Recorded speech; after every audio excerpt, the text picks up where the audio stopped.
Hello, blessings again. Glad to have everybody watching and listening online.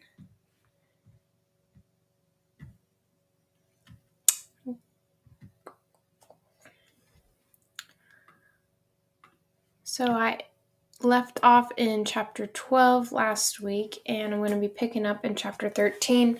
So pretty much this message is going to be all about leprosy. Everything you ever wanted to know about leprosy. And I'm actually going to be referencing this website because I don't know a lot about the laws of this topic. So I found an additional source that's going to help us. I'm going to put the link here.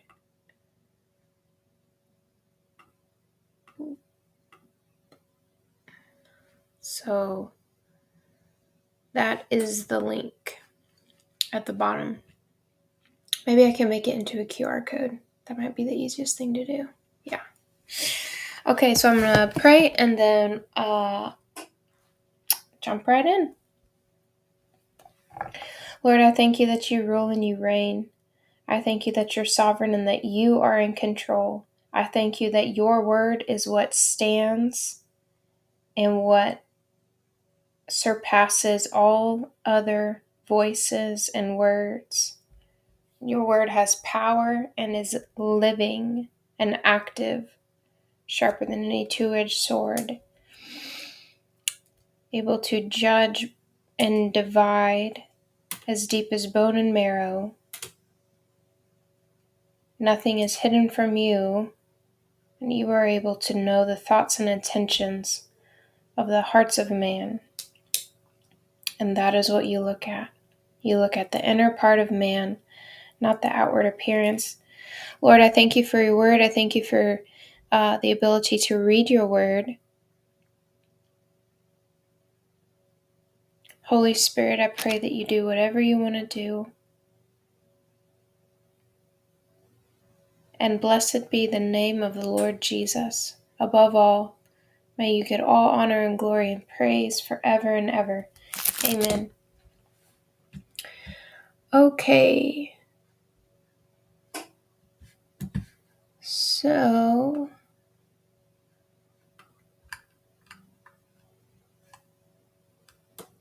before I start reading, I'm just going to give a little background about leprosy. So, leprosy wasn't just referred to as what we know as leprosy today. And actually, leprosy was also associated with basically any kind of skin blemish. So it could have been parasites, worms, smallpox, any kind of blemish on the skin. And it actually comes from the Hebrew word nagal, which is to touch or to strike. And so, of course, now leprosy is known as Hansen's disease. But back in, so in this time, leprosy was associated with basically any kind of skin blemish. And yeah, okay, that's all I'll start with, just to give a little bit of understanding into what leprosy is and was considered. So I'm going to read in chapter 13 now. So it says, Then the Lord spoke to Moses and to Aaron, saying, When a man has on the skin of his body a swelling or a scab or a bright spot, right? So any of these blemishes, and it becomes infection of leprosy on the skin of his body, then he shall be brought to Aaron the priest, or to one of his sons, the priest. And so even after Jesus healed the leper, he then told the man to go back to the priest to show that he was healed,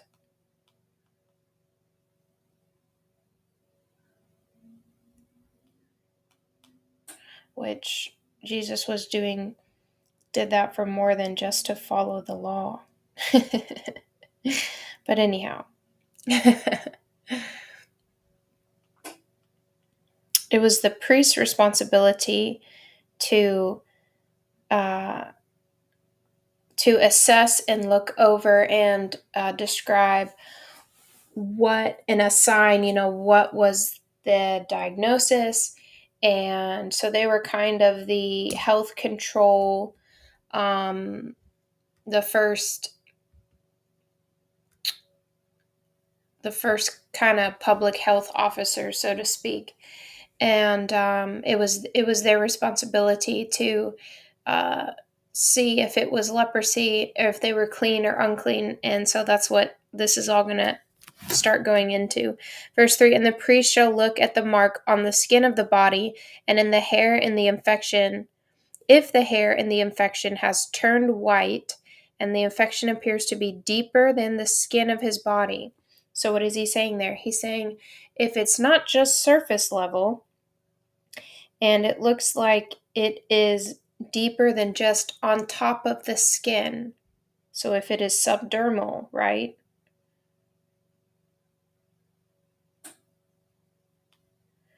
Then this is what they are to do. It is an infection of leprosy. When the priest has looked at him, he shall pronounce him unclean. So that was one of the ways that they understood. If it had to be more than just a surface level skin condition. And they were to pronounce him as unclean.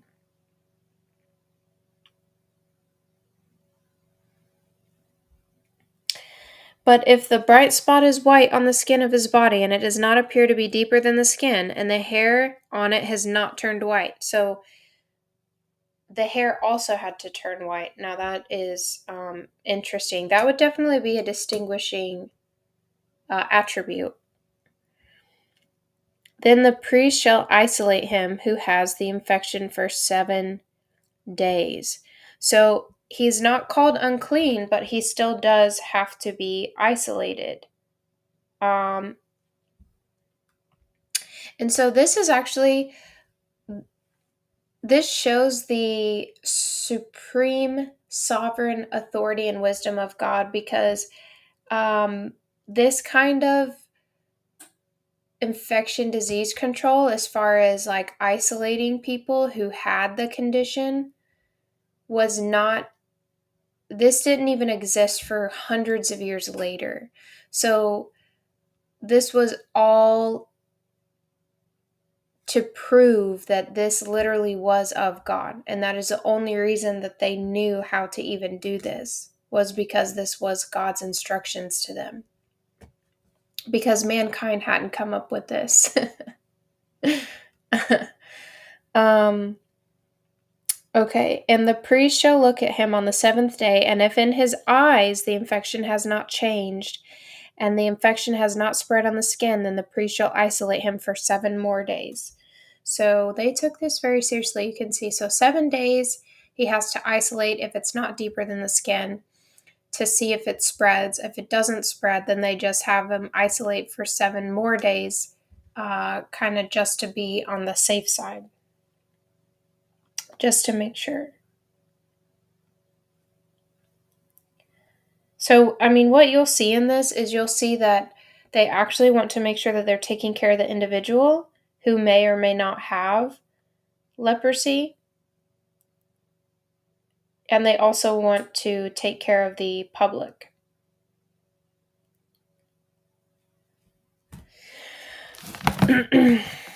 Okay. And they did a lot of this is exactly not how the public health chose to deal with the C word virus. Fun truth. Okay. Verse 7, but if the scab, verse 6, and the priest shall look at him again on the seventh day, and the infection has faded and the mark has not spread on the skin, then the priest shall pronounce him clean. So after a total of 14 days, the priest will look at him, and if the infection has faded, that means that the infection has diminished. So it's not enough for it to have just remained the same. It needs to have demonstrated some type of healing. And it hasn't spread, then the priest will announce him as clean. It is only a scab. So this tells you that they didn't really have a way to test it. We have ways to test things now on a microbiological level, but they didn't have a way to test it. So this was how they tested it. They actually tested it by this procedure and protocol of seeing how the skin would respond. And then it also says that he had to wash his clothes and be clean. Verse 7, but if the scab spreads farther on the skin after he has shown himself to the priest for his cleansing, he shall appear again to the priest. And the priest shall look, and if the scab has spread on the skin, then the priest shall pronounce him unclean. It is leprosy. So verse 8 is where we see the first definition of confirmed leprosy. What is confirmed leprosy? Verse 8 is the first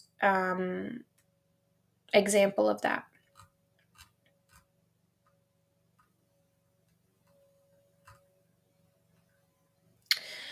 So these were some of the common symptoms of leprosy.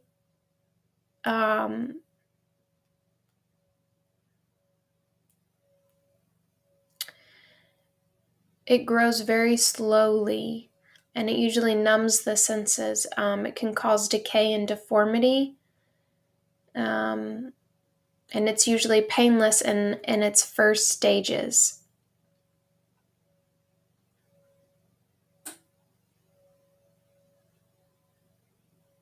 So on this website from enduringword.com that I'm referencing, it says that leprosy was indeed nothing short of a living death, a poisoning of the springs, a corrupting of all the humors of life, a dissolution, little by little, of the whole body, so that one limb after another actually decayed and fell away.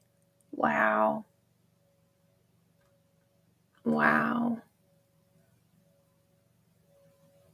So it says that leprosy usually begins as a small red dots, and then they get bigger and they start to turn white, having a shiny or scaly appearance.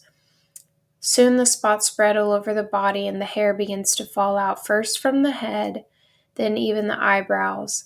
And if things get worse, the fingernails and toenails become loose, they start to rot, and eventually fall off. Then the joints and fingers and toes begin to rot and start to fall off piece by piece. In the mouth, the gums start shrinking and are unable to hold teeth, so several teeth are often lost. Leprosy keeps eating away at the face until the nose is literally gone, and the palate and even eyes rot, and victims literally waste away until death. This is absolutely horrible way to die, and a horrible condition to have. Wow. No wonder why there's so much instruction about it. Verse 9, when the infection of leprosy is on a man, then he shall be brought to the priest.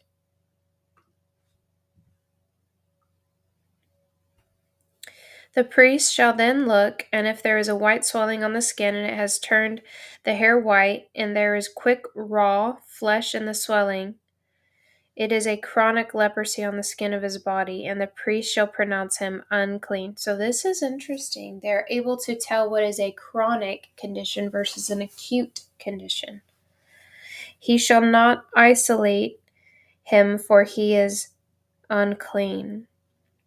Oh, that's sad. It's chronic. And if the leprosy breaks out farther on the skin, and the leprosy covers all the skin of him who has the infection from his head even to his feet, as far as the priest can see, then the priest shall look, and behold, if the leprosy has covered all his body, he shall pronounce clean him who has the infection. It has all turned white, and he is clean. So that is very interesting.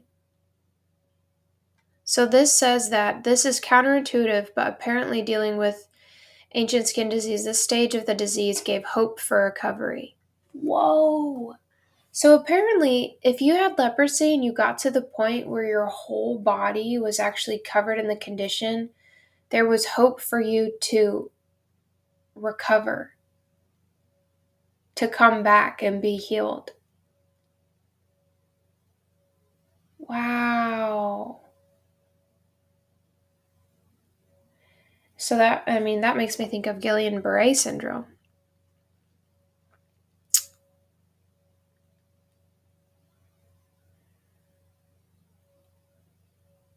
So white skin indicated that a healing of the disease had taken place, since the white skin would be new skin that had grown over the raw flesh. Wow. This is what verse 13 is talking about. So it says I'm reading from this additional source here to help me understand. It says that when the leprosy was beginning to show itself, and while the marks were hardly visible, the poor patient was treated as unclean. But when it had fully developed, from the crown of the head to the sole of the foot, the priest pronounced the leper clean. Wow.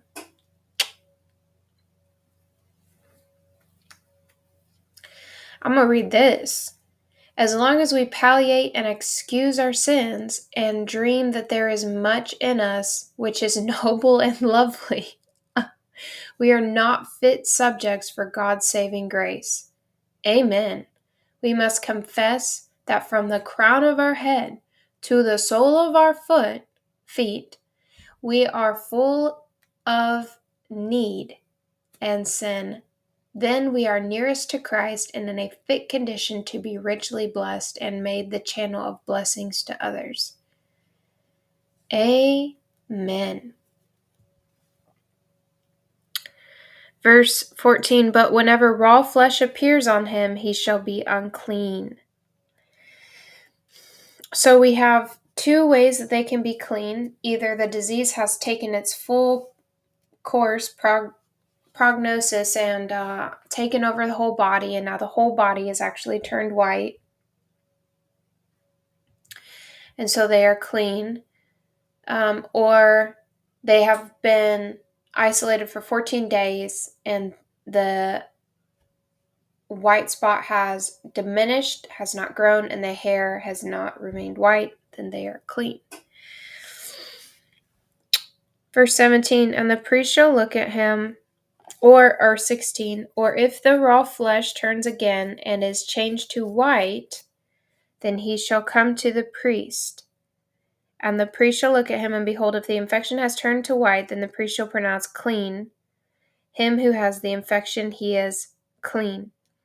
And when the body has a boil on its skin, and it is healed, and in the place of the boil there is a white swelling or a reddish-white bright spot, then it shall be shown to the priest. So again, basically any time that you had some sort of abnormal abrasion or growth or symptom on your skin, then you had to go to the priest, and he was the one who did the examination and decided what the condition was to be called, and the ultimate judgment of clean or unclean. It says in verse 20, and the priest shall look, and behold, if it appears to be lower than the skin, and the hair on it has turned white, then the priest shall pronounce him unclean. So that's saying the same thing, nothing new. It is the infection of leprosy. It has broken out in the boil. verse 21, but if the priest looks at it, and behold, there are no white hairs in it, and it is not lower than the skin, and is faded, then the priest shall isolate him for 7 days. And if it spreads farther on the skin, then the priest shall him unclean. It is an infection. But if the bright spot remains in its place and does not spread, it is only a scar of the boil, and the priest shall pronounce him clean. So basically the same principles. It's just talking about if it's a boil now.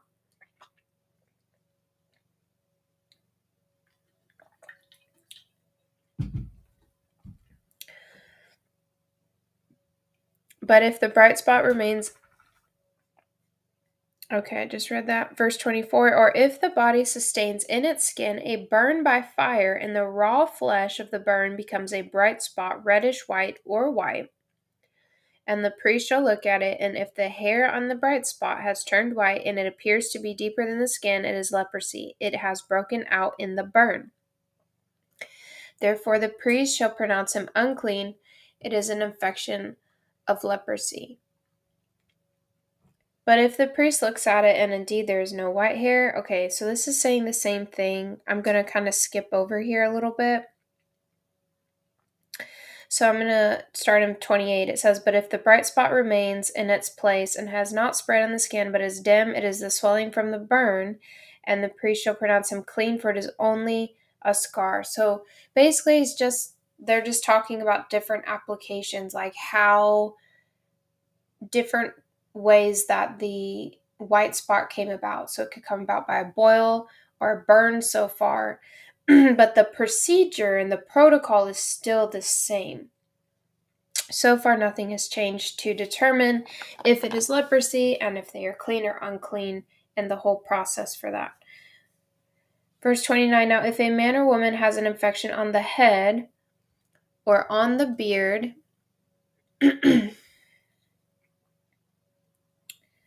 then the priest shall look at the infection, and if it appears to be deeper than the skin, and there is thin yellowish hair in it, now this is different, thin yellowish hair, then the priest shall pronounce him unclean. It is a scale. It is leprosy of the head or of the beard. Okay, I get it now. All right, so this is actually identifying another appearance of leprosy by the yellowish color and a scale of the skin.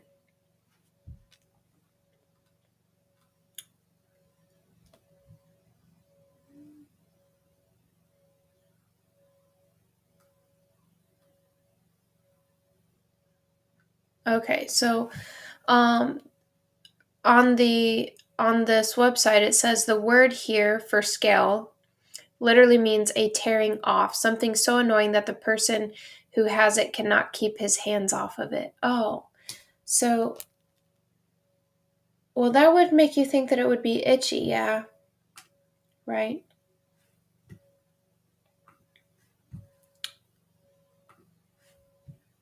Okay.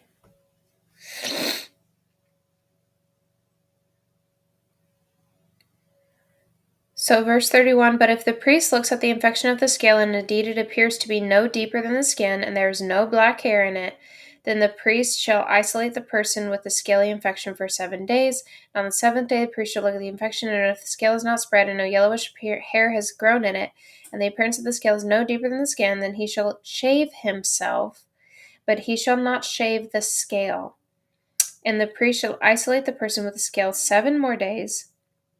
Then on the 7th day the priest shall look on the scale, and if the scale is not spread on the skin, and it appears to be no deeper than the skin, the priest shall pronounce him clean, and he shall wash his clothes and be clean.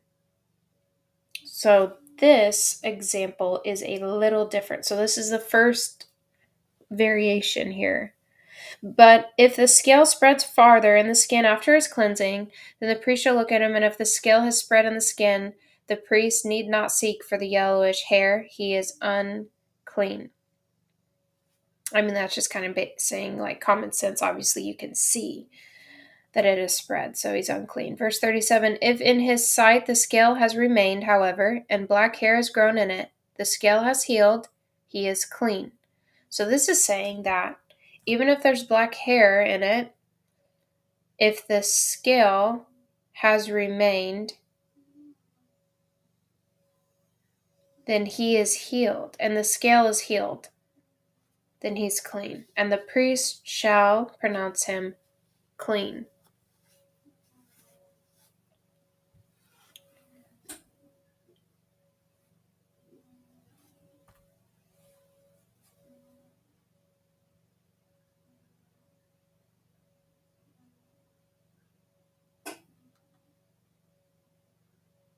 Okay, I'm going to keep reading. And when a man or woman has bright spots on the skin of the body, even white bright spots, then the priest shall look, and if the bright spots on the skin of their bodies are a faint white, it is eczema.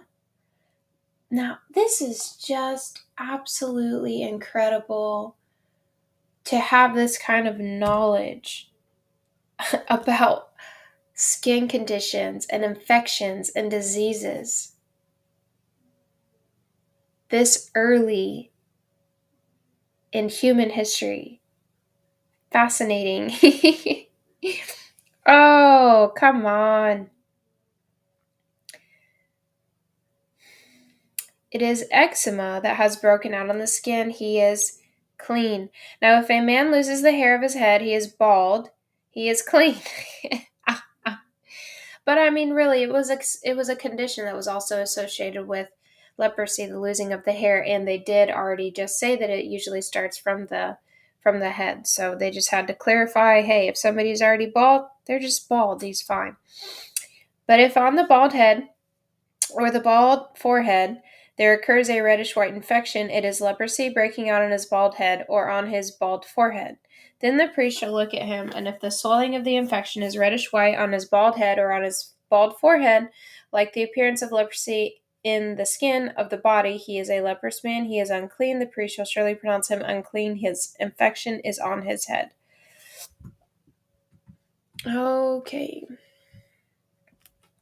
As for the leper who has the infection, his clothes shall be torn, and the hair of his head shall be uncovered. And he shall cover his mustache and cry, unclean, unclean. So he had to, okay. So he had to shout out that he was unclean. So that way everybody knew. So they could take precautions. He shall remain unclean all the days during which he has the infection. He is unclean. He shall live alone. His dwelling shall be outside the camp.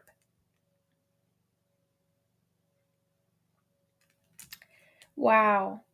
He shall live alone, and he has to be outside the camp. Wow. So he couldn't hide his condition either. It says that his head had to remain bare.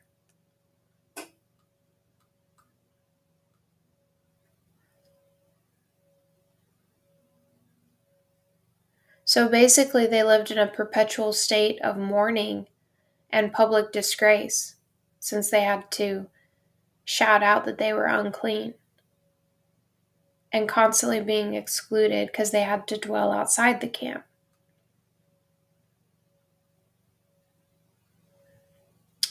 So this website says, as strict as all this was, eventually many Jewish people went further in excluding lepers from society. In the days of Jesus, many Jews thought two things about a leper. You are the walking dead, oh my, and you deserve this because this is the punishment of God against you. Wow. Jewish custom said that you should not even greet a leper, and you had to stay 6 feet away. Oh my, devil is a liar. Boy, I just saw that. Come on, 6 feet. Oh my. The devil ain't got new tricks. Ain't got no new tricks. Had to say 6 feet away.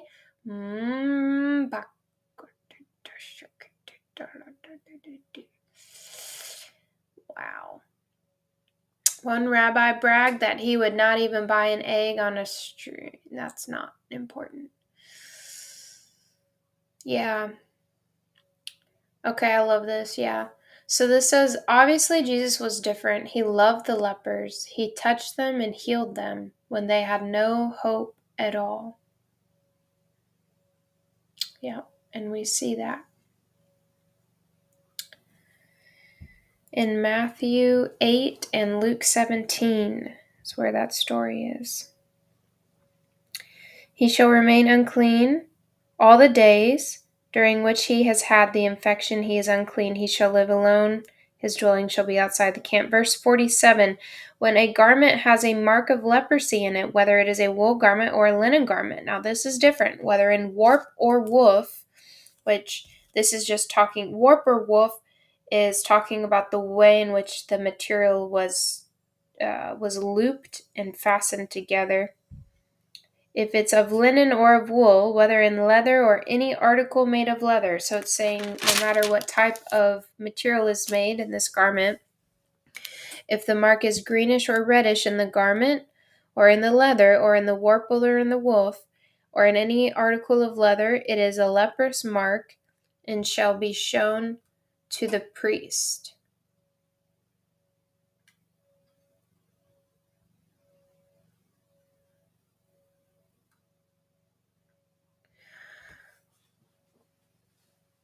Then the priest shall look at the mark and shall quarantine the article with the mark for 7 days.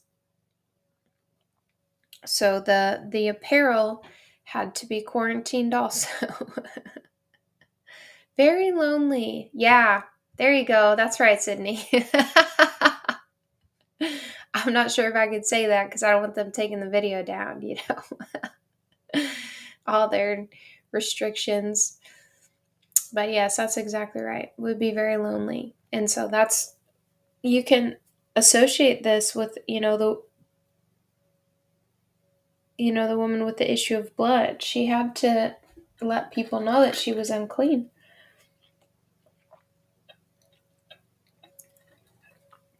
He shall then look at the mark on the 7th day. If the mark was spread in the garment, whether in the warp of the woof or in the leather, whatever the purpose for which the leather was used, the mark is a leprous malignancy. It is unclean. Wow, they even have the word malignancy. Come on.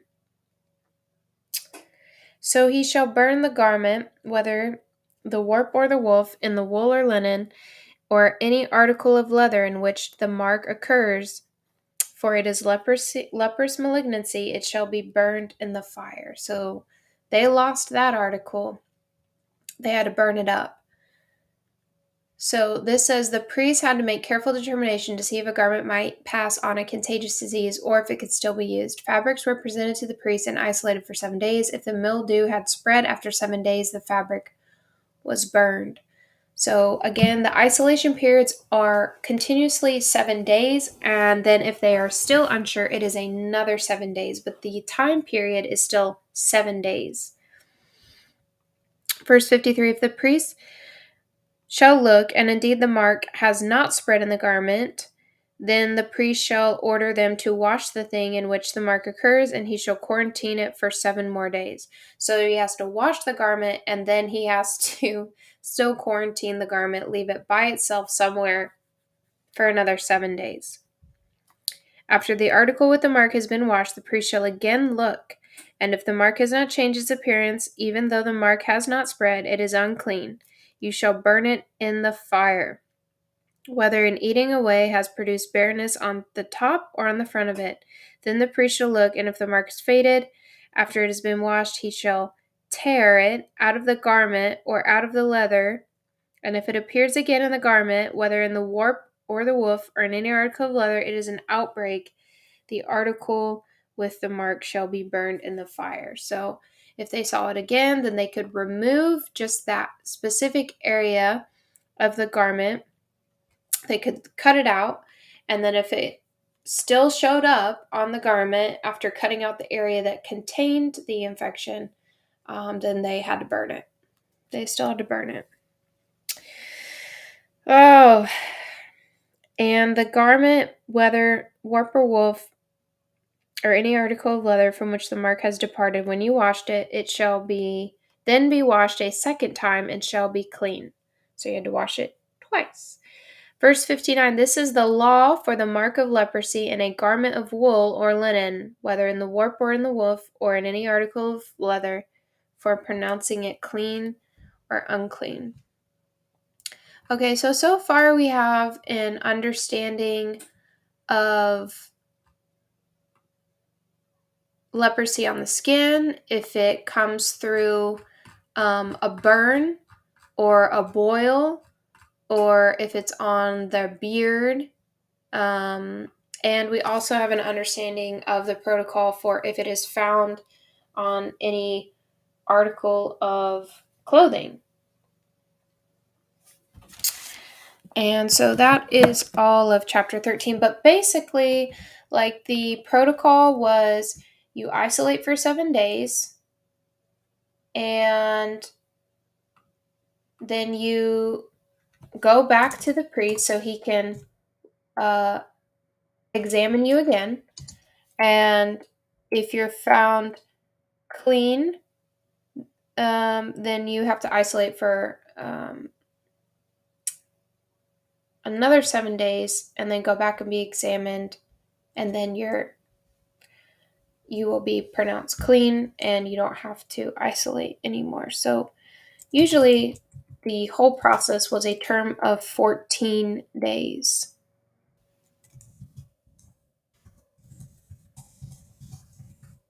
But there was a continual, so there was like a checkup. They actually had checkups with the priest.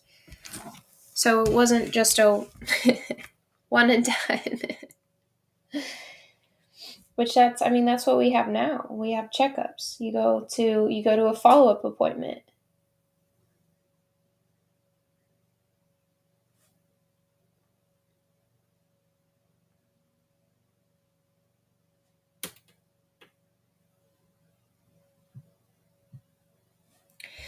So verse 14, or chapter 14, it says, Then the Lord spoke to Moses, saying, This shall be the law of the leper in the day of his cleansing. So now we're going to talk about the cleansing process, because remember he said you have to go wash and then come back. This shall be the law of the leper in the day of cleansing. Now he shall be brought to the priest, and the priest shall go out to the outside of the camp. So basically, they kind of had leper colonies outside of the camp because they had to be outside. They had to live alone. They couldn't be amongst the rest of the people.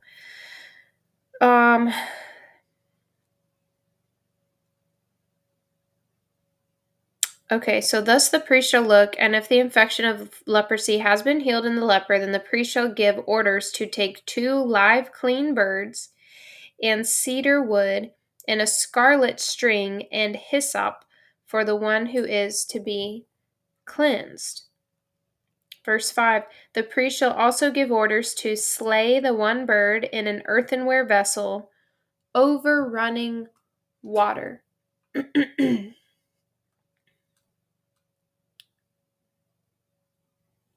So this was just part of what was the ritual for cleansing the lepers. This was just the common procedure. It says that cedar is extremely resistant to disease and rot, and these qualities were probably the reason why they chose cedar wood here.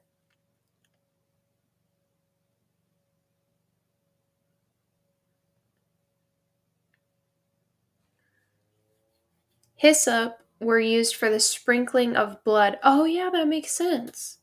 Yeah. For the sprinkling of blood or water. And that's what God told the Israelites to use back in Exodus, to sprinkle the blood over their doorpost. Yeah. So it was the application. It was the tool for application. Okay. As for the live bird, he shall take it together with the cedar wood and the scarlet string and the hyssop, and shall dip them in the live bird in the blood of the bird that was slain over the running water. That is hard to read. That is very hard to read. Okay.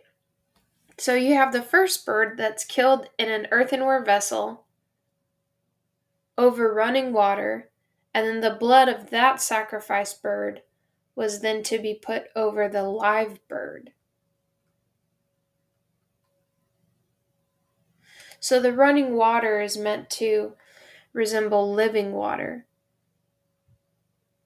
It refers to water that comes from a flowing source, such as a spring, river, or creek.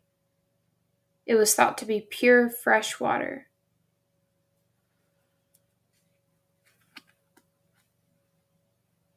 Okay, let me read this. This is interesting. The cedar wood served for the handle, the hyssop, and the living bird were attached to it by means of the scarlet wool or crimson fillet. The bird was so bound to this handle that its tail should be downwards in order to be dipped in the blood of the bird that had been killed. The whole of this made an instrument for the sprinkling of the blood. Whoa. He shall then sprinkle 7 times the one who is to be cleansed from the leprosy,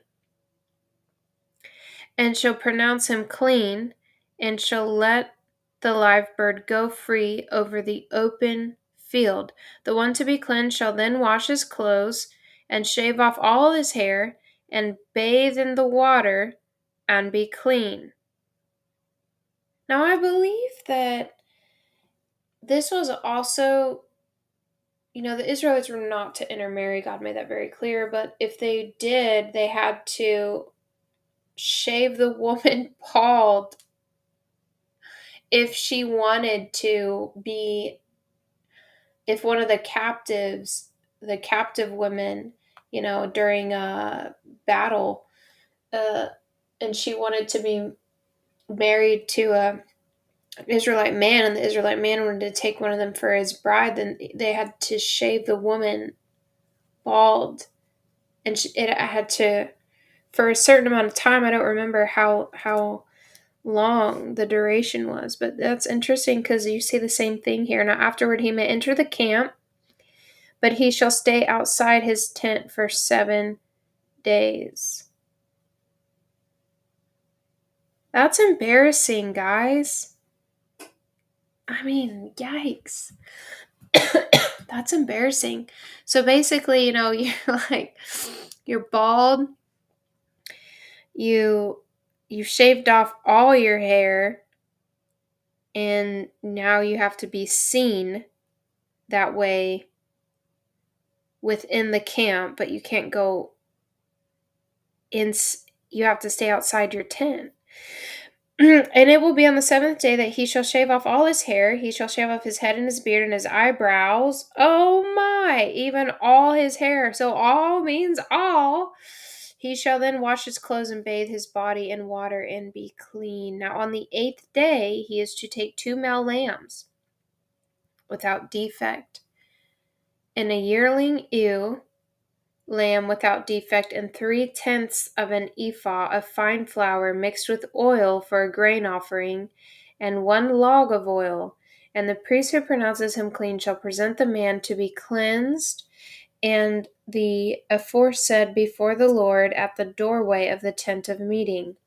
Then the priest shall take 1 male lamb and bring it for a guilt offering with the log of oil, and present them as a wave offering before the Lord. Next he shall slaughter the male lamb in the place where they slaughter the sin offering. That's what I was connecting this to, because it said sprinkle it 7 times, and that is what you do in a sin offering. You have to sprinkle it 7 times. Okay.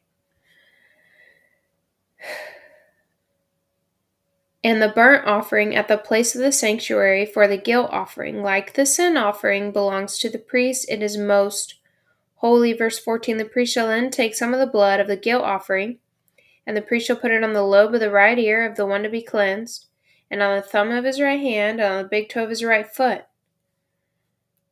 This is similar to the ordination of Aaron and the priests, because this is what was done to them during the ordination. So it's almost like a declaring them as a new person. The priest shall also take some of the log of oil and pour it into his left palm, The priest shall then dip his right hand finger into the oil that is on the left palm, with his finger sprinkle some of the oil 7 times before the Lord. And of the remaining oil which is in his palm, the priest shall put some of anointing on the right earlobe of the one to be cleansed, and on the thumb of his right hand, and on the big toe of his right foot, on the blood of the guilt offering, while the rest of the oil that is in the priest's palm he shall put on the head of the one to be cleansed. So the priest shall make atonement on his behalf before the Lord. Wow, this is quite the process. This is quite the process. Wow.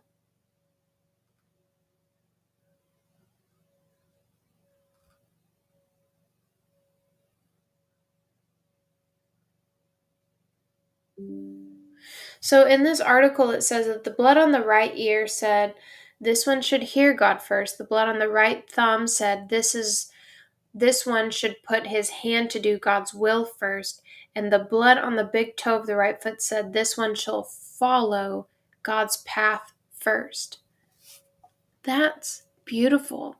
So they're actually consecrating the person who had leprosy and is now clean back to the Lord. They're consecrating him back to the Lord. So verse 19, the priest shall next offer the sin offering and make atonement for the one to be cleansed from his uncleanness. Then afterward he shall slaughter the burnt offering, and the priest shall offer up the burnt offering and the grain offering on the altar. Thus the priest shall make atonement for him, and he shall be clean.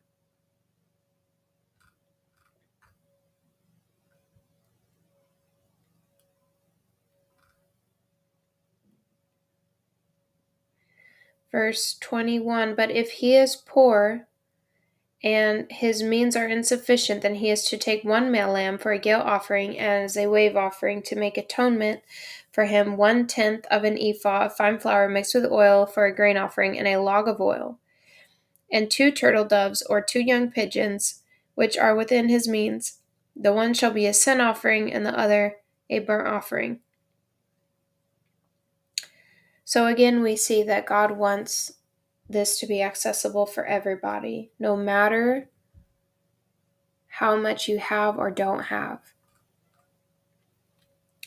And the priest, verse 24, shall take the lamb of the guilt offering and the log of the oil, and the priest shall offer them as a wave offering before the Lord. Next he shall slaughter the lamb of the guilt offering, and the priest is to take some of the blood of the guilt offering and put it on the lobe of the right ear of the one to be cleansed, and on the thumb of his right hand, and on the big toe of his right foot. The priest shall also pour some of the oil into his left palm.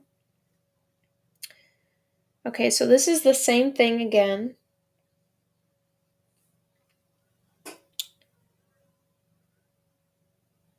Okay, so it's the same thing. The procedure hasn't changed. So I'm going to skip to verse 32. This is the law for him in whom there is an infection of leprosy, whose means are limited for his cleansing. So it's the poor man's way that he can still be cleansed and be declared clean for having leprosy. Verse 33. The Lord further spoke to Moses and Aaron, saying, when you enter the land of Canaan, which I give you for possession, and I put a mark of leprosy on a house and the land of your possession, then the one who owns the house shall come and tell the priest, saying, something like a mark of leprosy has become visible to me in the house. So you are required to tell. When you know of leprosy, you are required to go and tell the priest.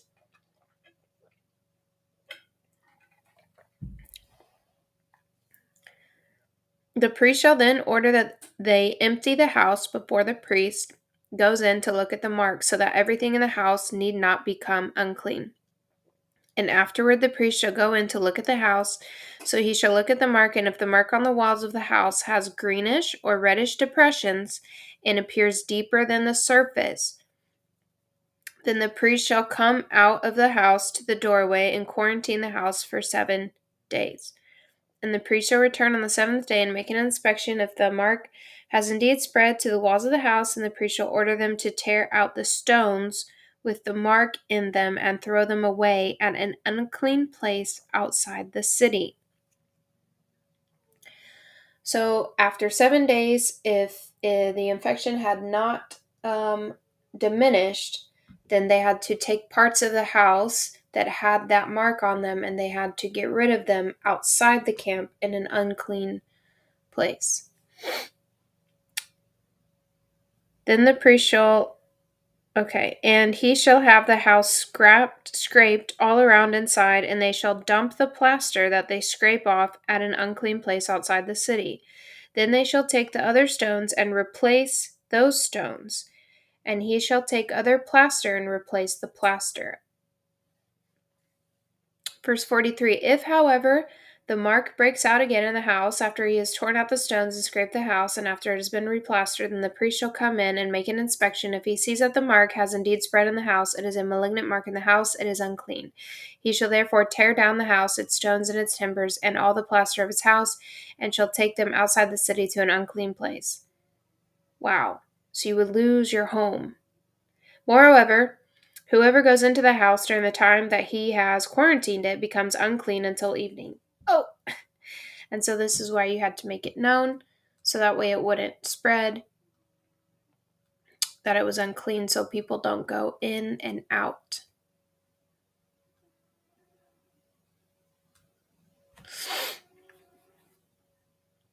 Likewise, whoever lies down in the house shall wash his clothes, and whoever eats in the house shall wash his clothes. If, on the other hand, the priest comes in and makes an inspection, and the mark has not indeed spread in the house after the house has been replastered, then the priest shall pronounce the house clean, because the mark has not reappeared. To cleanse the house, then he shall take 2 birds and cedar wood and a scarlet string and hyssop, and he shall slaughter the one bird in the earthenware.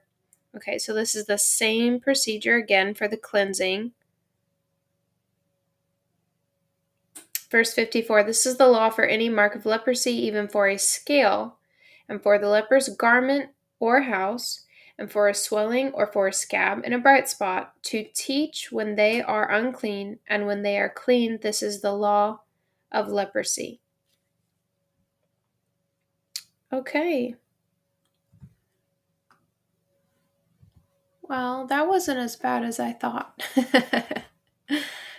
To understand, I really did think that it was going to be very difficult to understand the laws and the rules and the cleansing, but it's really not. It's basically the same procedure. They're just identifying the various ways that it can appear, and what the procedure and protocol is for if it's on the skin, if it's on the head, if it's on the beard, if it's a boil or burn or a scar, if it's on your clothes or in your home. And so it identifies exactly what to do in all of those, and the cleansing process for each, and the burnt offering, the sin offering, the guilt offering, and using the oil to anoint them and consecrate them basically back to God.